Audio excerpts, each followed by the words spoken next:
So today we're gonna do just some basic leash pressure exercises with Mr. Bruno here. Combined his, hi, good boy. I've combined his regular collar with an easy walk harness just to give him a little bit more directional force left and right. I've just connected it to his collar just because the only easy walk that I have is right now in between his sizes, so it's meant for a German Shepherd, but probably one that has filled out and he's still pretty puppy and thin and small, so it doesn't quite fit him completely, even as tight as it is. But the next size down is of course way too small for him, so this will kind of make do for now. The goal here is when he does start pulling, so we're going to turn, right, and have him end up behind us and catch up again. Good boy. But we're going to continue to reward him for paying close attention and not pulling on the lead. It's one of those exercises where you see people might end up going in circles for a while, but that's okay. The main thing is you want to teach them that as soon as there's any leash pressure, they have to recognize and catch up to us, or at least refocus, right? So here, doing some right side leash pressure. Good boy. Come. As he comes with me.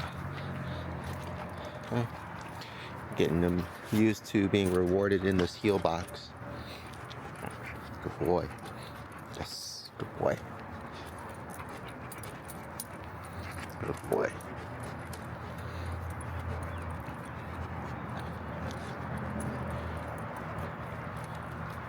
Yes. Good.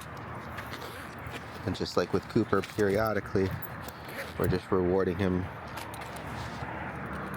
for maintaining focus too.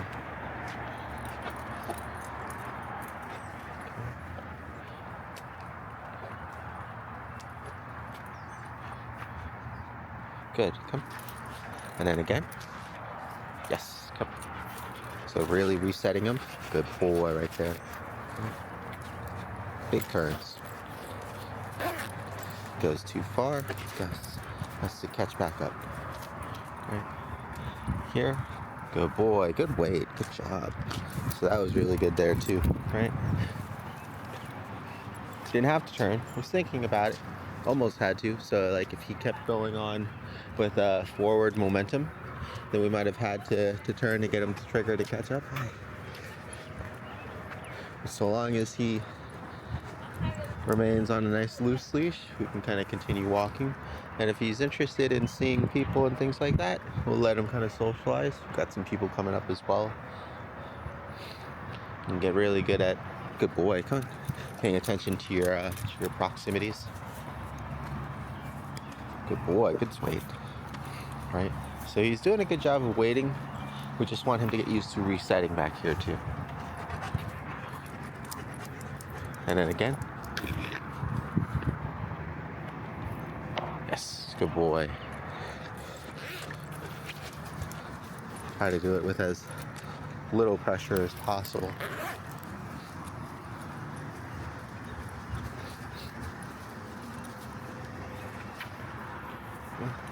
Good boy. If he needs to stop for a break, he can.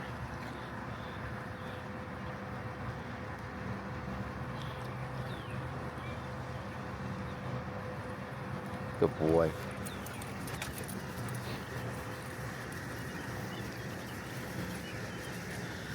So looking a lot better already. This is just the first day that we've done it, but we've been at it on and off all morning. You can tell once again, as soon as he starts to get tired, it's a lot easier, because when he's too full of energy and not able to kind of even focus on the lesson, not getting anything through, he's just excited and pulling constantly. But once he's started to wear down a little bit, so long as we're consistent in what we're doing and reinforcing, good boy, you can start to kind of get the idea of what's going on. Good job. The big part is just making sure that once he's under pressure, that he has to turn and catch up. And then when he's not, he's free to continue on focusing on whatever he's focusing on, smelling, exploring, all those good things, being a puppy. Right? Because a big part of it when we are going to be out socializing again is making sure that he does see somebody, right? But then as soon as he does start to overreact, we tighten him in close. Good boy. And then once he does stop, we loosen up again, right? So that time under tension is going to be really indicative of when he's behaving.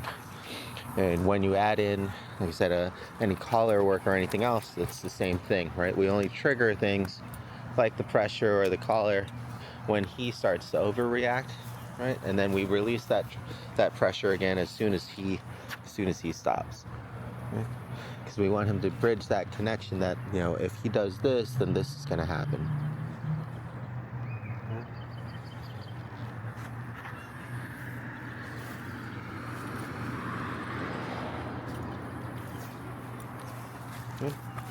You can kind of see there, even though it was a lady, it was just walking into closer proximity to him, and that's what triggered him, right? So what we did after tightening him back in, moving a little bit out of the way, but not completely so, right?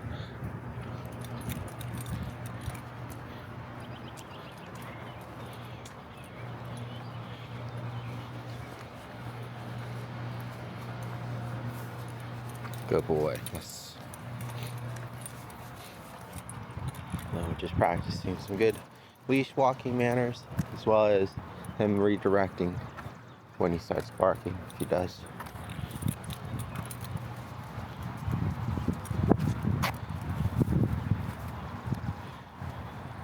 The main thing right now is to just get him to walk a little bit nicer on leash and continue to develop his response to the leash pressure. Yes, good boy. Yes, good. Very good, there you go, good. Bruno. As well as his name again. He's doing better with his name for sure.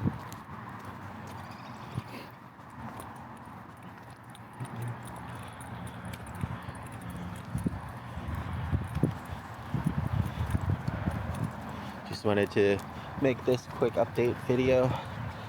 That's most of his day's work, just really condensed and cleaned up now. It's a lot easier to record when he's not pulling as hard. His reactivity is a little bit shorter there too, as you can see, because what ends up happening is, just like with Sona, when he starts barking at somebody or something, I tuck him back in, and he stays tucked in. Right, good boy. What that does is helps him to refocus back onto me, right, and not give him any kind of momentum forward towards anybody. Right. It's the same thing here. We've got some people over there, right? If he starts to pull, tuck him back in. Good boy. Yes. And force focus up here. Yes. Good boy. So then they can kind of walk on by, and he has to focus up here. Good boy. Yeah.